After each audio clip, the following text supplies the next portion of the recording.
Hey guys, Sportshot here, and these are my top 5 picks for weapons in CSGO.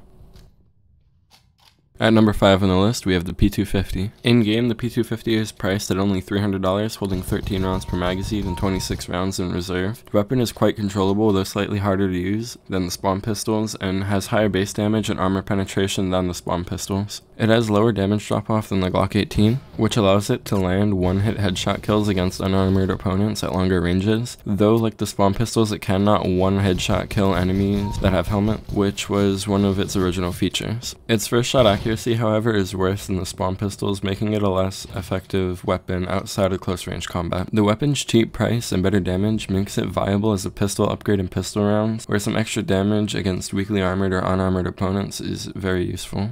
At number 4 on the list, we have the AK-47. In-game, the AK-47 is a powerful assault rifle exclusive to the terrorists. It is one of the most popular and efficient guns in the game, known for its power, range, and cheap price. The AK-47 can kill a helmeted player with one shot to the head, something which its CT counterparts cannot do. Even without headshots, it is able to bring down an enemy in 4 chest shot and arm shot, instead of 5 with the CT counterpart. It has high first shot accuracy and low damage drop-off, and a moderately fast reload. In global offensive, the first 8 to 9 bullets in its spray pattern have little to no side-to-side recoil, making compensation for the gun somewhat simple. The AK's only major disadvantages are its inaccuracy after multiple shots and high recoil. In global offensive, the upwards recoil in the first few shots of its spray pattern is quite strong, requiring more mouse movement to compensate. After that, the recoil moves to strong side-to-side sway, which is harder to compensate. Its CT counterparts are easier to control in this regard. Its rate of fire is lower than its CT counterparts, and is also fairly heavy, slowing the player down more. It is also one of the loudest rifles and has a very distinctive firing noise, allowing enemies to identify the users of the AK.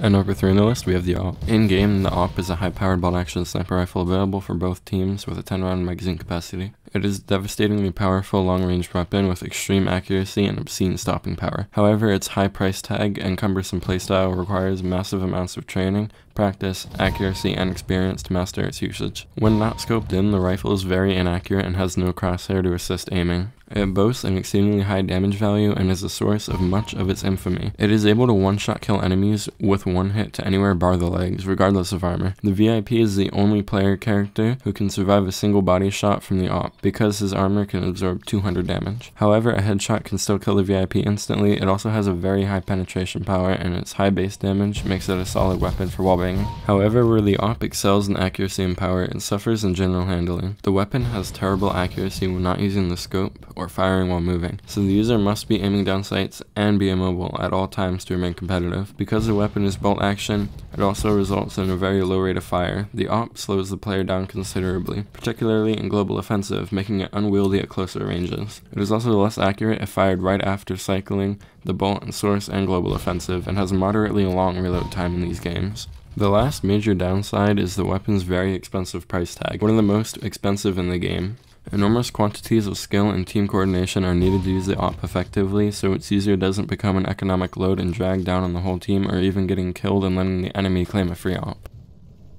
At number 2 on the list, we have the M4A1S. In-game, the weapon's capacity and reserve capacity is reduced compared to its predecessor at 25 rounds per magazine and 75 rounds in reserve, which is the lowest out of all assault rifles. Its rate of fire is slightly lowered at 600 rounds per minute, slightly lower than the average assault rifle fire rate. The M4A1S is equipped with a silencer, which is attached when receiving the weapon, and can be manually detached and reattached by pressing the secondary fire key. The time taken for detaching and reattaching the silencer is greatly increased, so it is unadvised to do it in the midst of combat. The silencer is best kept on because moving it increases recoil and decreases accuracy, making it less effective overall than its non-silenced counterpart, the M4A4. One reason to do so, however, is that the silencer noticeably increases the length of the weapon, which may make stealth around corners slightly more difficult.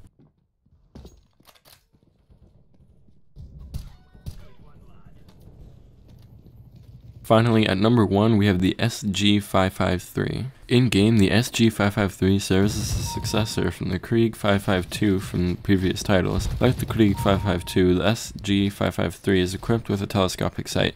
The player can enter the scope by using secondary fire. The player will leave the scope if they use secondary fire again after scoped in or switches weapons. While scoped in, the player's view is zoomed in by 3 times, the recoil is lowered significantly, and the accuracy is increased. Also, the player's movement speed is reduced considerably. Unlike the Krieg 552, there is no longer a fire rate penalty for using the scope. The scope now also provides a HUD overlay of the scope, including an aiming reticle, giving the impression that the player is actually aiming down the scope whilst using the scope, or spraying for an extended burst causes the scope dot to gradually disappear.